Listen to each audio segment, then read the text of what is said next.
যে বাড়ি সুদি লোন নিয়ে করা হয়েছে সে বাড়িতে বসবাস করা শরীয়তের দৃষ্টিকোণ থেকে জায়েজ নাকি হারাম? এই প্রশ্নটি আমাদের অনেক ভাই বোন আমাদের কাছে করে থাকেন। আলহামদুলিল্লাহ, আল্লাহ ভীতির কারণে, তাকওয়ার কারণে তারা এই প্রশ্ন আমাদের কাছে করে থাকেন। অনেক সময় দেখা যায় যে বাবা বাড়ি নির্মাণ করেছেন সুদি লোন নিয়ে, তখন তার সেই সচেতনতা ছিল না যে হারাম অত্যন্ত ভয়াবহ, আল্লাহ তাআলা নিষিদ্ধ কাজ একজন মুসলমান কোনো অবস্থাতেই করতে পারেন না, তিনি করে ফেলেছেন। তখন তার হালাল হারাম সম্পর্কে এই চেতনা ছিল না। এখন আলহামদুলিল্লাহ তার ভিতরে সে সম্বিত ফিরে এসেছে, তিনি হারামের ভয়াবহতা বুঝতে পেরেছেন এবং আল্লাহ নিষিদ্ধ কাজে তিনি এখন আর লিপ্ত হতে চান না। কিন্তু ইতোমধ্যে তিনি লোন নিয়ে ফেলেছেন, লোন নিয়ে হয়তো বাড়ি করেও ফেলেছেন। তো এই বাড়িতে তার এবং তার সন্তানদের জন্য বসবাস করা হালাল হবে কি না? এর উত্তর হলো যে যেহেতু কাজটা হয়ে গেছে এবং সেটাকে আর ব্যাক করার সুযোগ নেই, অতএব এই বাড়িতে বসবাস করাটা তাদের জন্য জায়েজ হবে। কোরআন কারীমে আল্লাহ রাব্বুল আলামিন সুদ সম্পর্কে বলতে গিয়ে বলেছেন, ফামান জাআহু মাউইযাতুম মির রাব্বিহি ফান্তাহা ফালাহু মা সালাফ ওয়া আমরুহু ইলাল্লাহ। যার অর্থ হলো যে সুদের বিষয়টি কারোর কাছে পরিষ্কার হওয়ার পর হারাম এই বিষয়ে তার চেতনা ফিরে এসছে বা তিনি জানতে পেরেছেন, এরপর তিনি যদি আর সুদের কারবার নতুন করে না জড়ান, তাহলে ফালাহু মা সালাফ, তিনি ইতিপূর্বে যেটা করেছেন সেটা আল্লাহ রাব্বুল আলামিন তাকে ক্ষমা করবেন, এটি আশা করা যেতে পারে। আমরুহু ইলাল্লাহ, তার বিষয়টি আল্লাহর কাছে ন্যস্ত থাকবে। অতএব সুদি লোন নিয়ে আপনি বাড়ি করেছেন, এখন হয়তো সুদের টাকা সবগুলো পরিশোধ করাও হয়ে গেছে, লোনের টাকাও পরিশোধ হয়ে গেছে, কিন্তু বাড়িটা করেছেন সুদি লোন নিয়ে। তো যেহেতু যিনি আপনাকে ঋণ দিয়েছেন, সুদি ঋণ, আপনার মধ্যে হয়তো চেতনা ফিরে এসছে, তার মধ্যে তো আর চেতনা ফিরে আসেনি, অতএব তিনি তো আর আপনাকে আপনার এই সুদের টাকা ফেরত দিবেন না। অতএব আপনার জন্য পূর্বের যেটুকু হয়েছে সেটুকু আল্লাহ তাআলা ক্ষমা করবেন ইনশাআল্লাহ, যদি আপনার এই কৃতকর্মে আপনি লজ্জিত হয়ে ভবিষ্যতে আর কখনো এরকম চুক্তি না করার ব্যাপারে সংকল্পবদ্ধ হন। তাহলে ইনশাআল্লাহ এই তওবা নাসুহা বা খাঁটি তওবার মাধ্যমে আপনি আশা করা যায় পূর্বের গুনাহ থেকে মুক্তি লাভ করতে পারবেন এবং এই বাড়িতে বসবাস করা জায়েজ হবে। আবার এমনও হতে পারে যে সে বাড়ির লোন পুরোপুরি পরিশোধ হয় নাই, এখনও প্রক্রিয়াধীন আছে, হয়তো কিস্তি চলছে। তো এরকম ক্ষেত্রে আপনার কর্তব্য হবে খুব দ্রুততার সাথে প্রয়োজন অন্যান্য স্থাবর সম্পত্তি বিক্রি করে হলেও, যেটা হয়তো আর 1 বছর কিস্তি টানতে হবে, সেটা আপনি 6 মাসে 2 মাসে যত দ্রুত সম্ভব এটাকে আপনি নিষ্পত্তি করে ফেলা এবং সুদের কারবার থেকে যত দ্রুত সম্ভব নিজেকে সরিয়ে আনার চেষ্টা করবেন।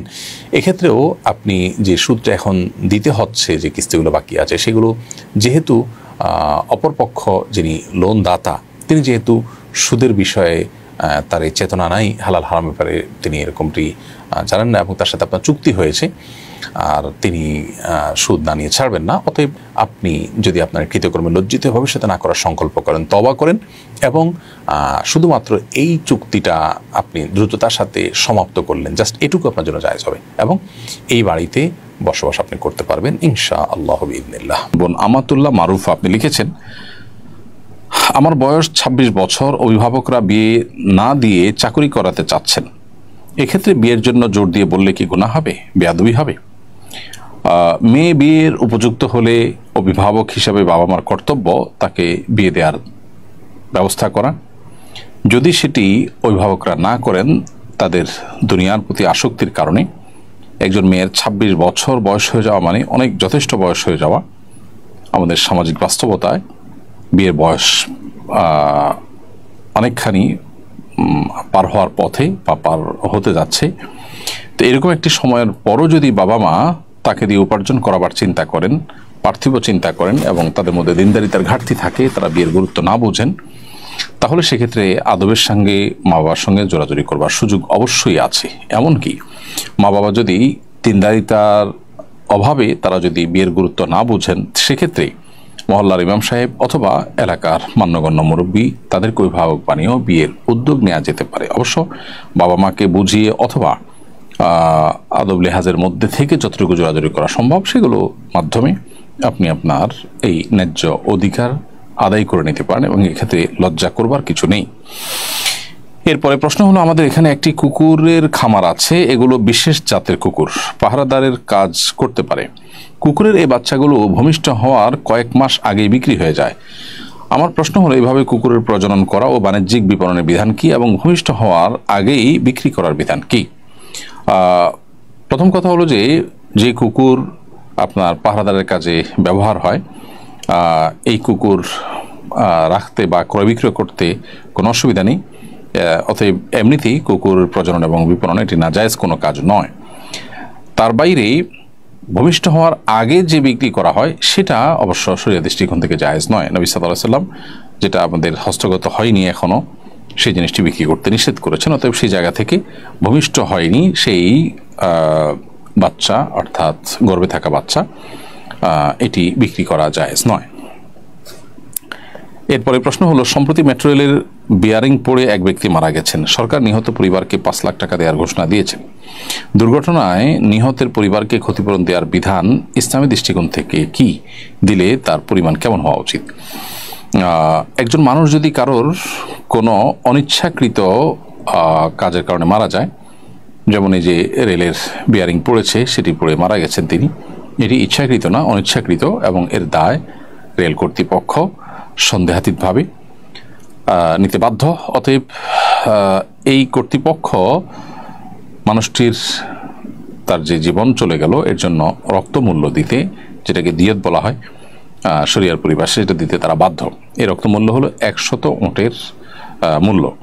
100 উট এটার যে মূল্য সেটি আজকের বাজারে আমরা হিসাব করলে প্রায় মিডল ইস্টের হিসাব করলে 4 থেকে 5 লক্ষ সৌদি রিয়াল হওয়ার কথা। তো সেটি বাংলাদেশি মুদ্রা যদি আমরা কনভার্ট করি তাহলে সেক্ষেত্রে অবশ্য বিভিন্ন বয়সে উঠ দেওয়ার কথা এভারেজ আমরা বলেছি, সেক্ষেত্রে বাংলাদেশি মুদ্রা যদি সেটাকে কনভার্ট করা হয় সেটা 1 কোটি টাকার বেশি হওয়ার কথা, 1.5 কোটি টাকা হওয়ার কথা প্রায়। অতএব এটা হলো ইসলামের শরিয়ার দৃষ্টিকোণ থেকে একটা মানুষের রক্তমূল্য। অতএব এখানে 5 লক্ষ টাকা কোনো বিচারেই এটা আসলে ক্ষতিপূরণ হতে পারে না। সেই পরিবারের একজনকে চাকরি দেওয়ার কথা আমরা শুনেছি, তাতেও আসলে একটা মানুষের জীবনের ক্ষতিপূরণ অন্তত, ক্ষতিপূরণ তো আসলে দেওয়া সম্ভব না, অন্তত গ্রহণযোগ্য লেভেলে ক্ষতিপূরণ দেওয়ার প্রচেষ্টা করা হয়েছে, সেটির মধ্যে এটা পড়ে না। মানুষের জীবনের মূল্য আসলে আমাদের দেশে এতটাই কম যে এটি বলার অপেক্ষা রাখে না। এখানে তো 5 লক্ষ টাকা দেয়া হচ্ছে, বহু জায়গায় যার যায় তারাই বুঝে, আর বাকিরা কেউ আসলে সেটিকে নিজেদের ঘাড়ে দায় হিসেবে নিতে চায় না, এবং দায় চাপানোর মতো সেরকম আইনের শাসন আমাদের সমাজে নেই বললে চলে, যেটা দুর্ভাগ্যজনক বাস্তবতা। এরপরে প্রশ্ন করেছেন বি মাজহারুল ইসলাম, আপনি লিখেছেন, আমার ছেলেকে মাদ্রাসায় দিয়েছি, ক্লাসে কোনোদিন অনুপস্থিত থাকলে আর্থিক জরিমানা দিতে হয়, এভাবে জরিমানা নেওয়ার বিধান জানতে চাই। ভাই মাজহারুল ইসলাম, এই প্রশ্ন উত্তর আমরা অবশ্যই আগে একাধিকবার দিয়েছি। ইসলামী শরিয়ার দৃষ্টিকোণ থেকে আর্থিক দণ্ড এটি আরোপ করা জায়েজ নয়। মাদ্রাসা কর্তৃপক্ষ চাইলে যে কাজটি করতে পারে সেটি হলো এই শিক্ষার্থীকে, যে শিক্ষার্থী ক্লাসে অনুপস্থিত ছিল এবং নিয়মতান্ত্রিকভাবে অনুপস্থিত থাকলে বা নির্দিষ্ট রুলস এটা লঙ্ঘন করলে তখন তার ভর্তি বাতিল হবে, এই মর্মে আগে থেকে নীতিমালা করে রাখতে পারে এবং পুনরায় একটা নির্দিষ্ট ফি দিয়ে, সেটা হতে পারে 200 টাকা, 500 টাকা বা কম বেশি, এই ফি দিয়ে পুনরায় ভর্তির আবেদন করতে পারে। এভাবে শাস্তির কাজও হলো, আবার বিষয়টা সরাসরি আর্থিক জরিমানা নেয়ার বিষয়টিও হলো না। এরকম একটি পন্থা অবলম্বন করা যেতে পারে।